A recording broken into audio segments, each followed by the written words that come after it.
Doctor Bruce Lipton, மரபணு ஆய்வாளர். Doctor Bruce Lipton மரபணு ஆய்வாளர். அவர் சொல்கிற ஒரு முக்கியமான விஷயம், அவருடைய முக்கியமான ஸ்டேட்மெண்ட் வந்து இங்கே வந்து நீங்கள் கவனிக்கப்பட வேண்டியது, சரிங்களா? அவர் என்ன சொல்ல வர்றாருன்னா, அவர் சாம் லாண்டி மட்டும் இல்லை, ஏகப்பட்ட நோயாளிகளை உளவியல் ரீதியாகவும் மரபணு ரீதியாகவும் ஆய்வு செய்து அதுக்கப்புறம் அவர் இந்த ஸ்டேட்மெண்ட் கொடுத்துட்டார். அவர் என்ன சொல்ல வர்றார் அப்படின்னு பார்த்தீங்கன்னா, புற்றுநோயே இல்லாத ஒரு நபர்கிட்ட புற்றுநோய் இருப்பதாகவும் சில தினங்களில் நீ இறந்து போக போகிற அப்படின்னு சொல்லும்பொழுது அந்த நோயாளிக்கு ரொம்ப சீக்கிரத்தில் வந்து மரணம் ஏற்படுது. ஆரோக்கியமாக இருக்கிற ஒருத்தர்கிட்ட சொல்லும் பொழுது ரொம்ப சீக்கிரத்தில் அவருக்கு மரணம் ஏற்படுறது சாத்தியமே. ஏனென்றால் பயம்ன்ற உணர்ச்சி இல்லாத ஒரு நோயை உருவாக்கக்கூடிய திறமை பெற்றது, அதாவது வல்லமை பெற்றது. இந்த இல்லாத ஒரு நோயை மரபணு வழியாக உருவாக்கக்கூடிய திறன் இந்த உடல்கிட்ட இருக்குது அப்படின்னு டாக்டர் ப்ரூஸ் லிப்டன் சொல்கிறார். அவர் சொன்ன ஒவ்வொரு கருத்துக்களும் ஆய்வுகளும் பல ஆயிரம் பேஷண்ட்டுகளை வந்து ஆய்வு செஞ்சு உளவியல் ரீதியாக ஆய்வு செஞ்சு பதிவு செஞ்சது. இது மட்டும் இல்லை, இந்த சாம் லாண்டி மட்டும் இல்லை, இன்னும் எத்தனையோ நோயாளிகளும், இன்னும் டாக்டர் லிசா அவங்களும் நிறைய ஆய்வு செஞ்சுருக்காங்க. இந்த மாதிரி இல்லாத ஒரு நோயை சொல்கிறதும் நேர்மறையாக அவங்களுக்கு குணமடைஞ்சிடுச்சு, சரியாயிடுச்சு அப்படின்னு சொல்கிறதுமான அந்த விஷயம், அதாவது நேர்மறையாவோ பாசிட்டிவாவோ நெகட்டிவாவோ எது நம்ம சொன்னாலும், எதை நம்ப வைக்கப்பட்டாலும் ஒரு நபரை அவங்களுடைய மனம் அந்த நோக்கி ட்ராவல் பண்ணும்பொழுது அந்த உடம்பில் அந்த விஷயங்களுக்கான அது பாசிட்டிவாக இருந்தால் பாசிட்டிவான ஒரு அட்மாஸ்பியர் கிரியேட் ஆகும், நெகட்டிவாக இருந்தால் நெகட்டிவான ஒரு விஷயத்தை வந்து உற்பத்தி செய்யும் அப்படிங்கிற உடலுடைய அடிப்படை தன்மையை வந்து சொல்லியிருக்காரு. ஆனால் ஆங்கில மருத்துவத்தோட தத்துவம் என்ன அப்படின்னு பார்த்தீங்கன்னா, நோயாளிகளை தேவையில்லாமல் ஆய்வுக்கூட பரிசோதனைக்கு வந்து சஜஸ்ட் பண்ணக்கூடாது. அதே சமயத்தில் இந்த உடலை வந்து ஆய்வுக்கூடத்தில் ஒரு விஷயம் ஒரு ரிசல்ட் காட்டுது அப்படின்னா அந்த ஆய்வுக்கூட ரிசல்ட்டில் அந்த அனலைஸ் பண்ணி வர ரிசல்ட்டு அந்த ரிசல்ட் வந்து உடலோடைய பாதிப்புகளுக்கு ஒத்து வரலை அப்படின்னா, உடலோடைய வெளிப்படுற பிரச்சனைகளுக்கு ஒத்து வரலை அப்படின்னா அந்த ஆய்வுக்கூட பரிசோதனைகளுடைய முடிவுகளை வந்து ஏற்றுக்க வேண்டிய அவசியம் இல்லை, தூக்கி போட்டுடலாம் அப்படின்னு சொல்கிறது தான் மருத்துவ தத்துவம், ஆங்கில மருத்துவ தத்துவம். ஆனால் இன்னைக்கு இந்த தத்துவத்தோட மருத்துவர்கள் இருக்காங்களா? கண்டிப்பாக கிடையாது. சுகர் பேஷண்ட் எடுத்துக்கிட்டோம் அப்படின்னாலே ரத்தத்தில் சுகருடைய அளவு வந்து 400-500 காட்டினாலும் அவங்க உடம்புல எந்த விதமான அவங்க சொல்கிற எந்த சிம்டம்ஸும், சக்கரை நோய்க்கான எந்த சிம்டம்ஸும் உடலில் இல்லை அப்படின்னா அப்போது அந்த சுகருடைய லெவல் இருக்கு இல்லையா, அதை வந்து அவங்க கன்சிடர் பண்ணக்கூடாது தானே, அதை தூக்கி போடணும் தானே. ஆனாலும் இந்த ரிசல்ட் அந்த சிம்டம்ஸே இல்லைனாலும் டாக்டர்கள் என்ன சொல்லுவாங்க தெரியுமா? பேஷண்ட் வந்து சார் டாக்டர் நீங்கள் வந்து இப்போ 400 இருக்குன்றீங்க, எனக்கு எந்த சிம்டம்ஸும் காட்டலையே அப்படின்னா அதுக்கு மருத்துவர் என்ன சொல்லணும்? அப்படியா சார், அப்போ நீங்கள் அதை பார்க்காதீங்க, நீங்கள் இருங்க, உங்களுக்கு எதாவது சிம்டம்ஸ் வந்தால் வாங்க அப்படிங்கிற அறத்தோடு இருக்கிற மருத்துவர்கள் இல்லை. என்ன சொல்லுவாங்கன்னா, சார் இப்போ இப்படி இல்லை, ஆனால் உங்களுக்கு வரும் நிச்சயமாக, இப்போ தானே வந்திருக்கு இந்த நம்பர் காட்டுது, இனிமேல் படிப்படியாக உங்கள் உடம்புல இந்த மாதிரியான சிம்டம்ஸ் வரும் அப்படின்னு சொல்லி நோய் பயத்தை கிளப்பி விடுவாங்க.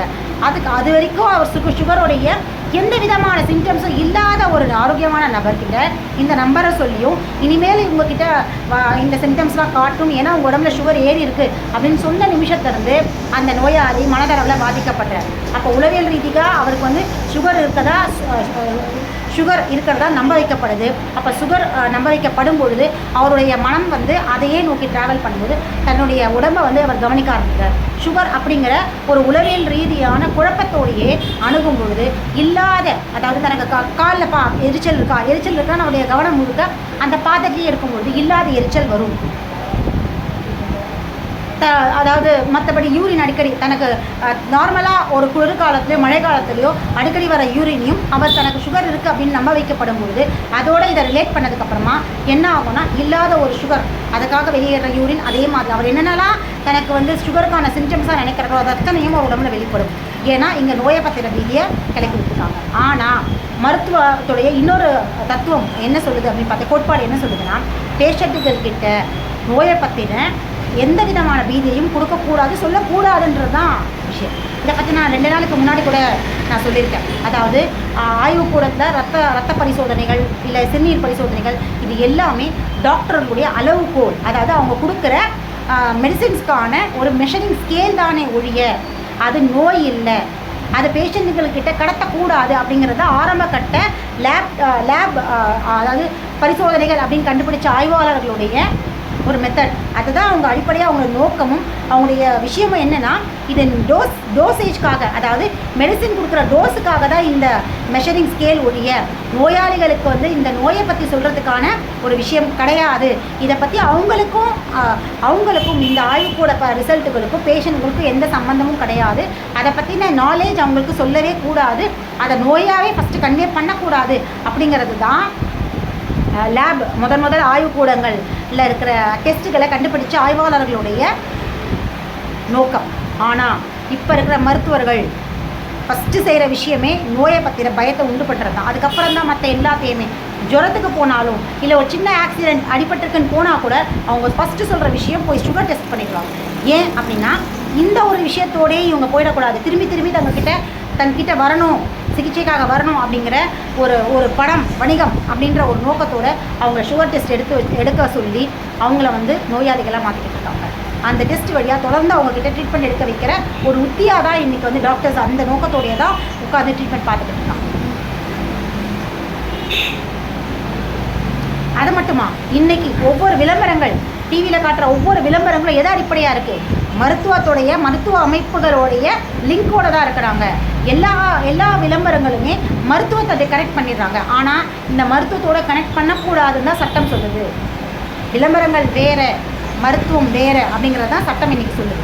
ஆனால் யார் இன்றைக்கி சட்டத்தை பின்பற்றுறாங்க? ஒவ்வொரு விளம்பரத்தை பாருங்கள், மக்களை பயமுறுத்துறாங்க.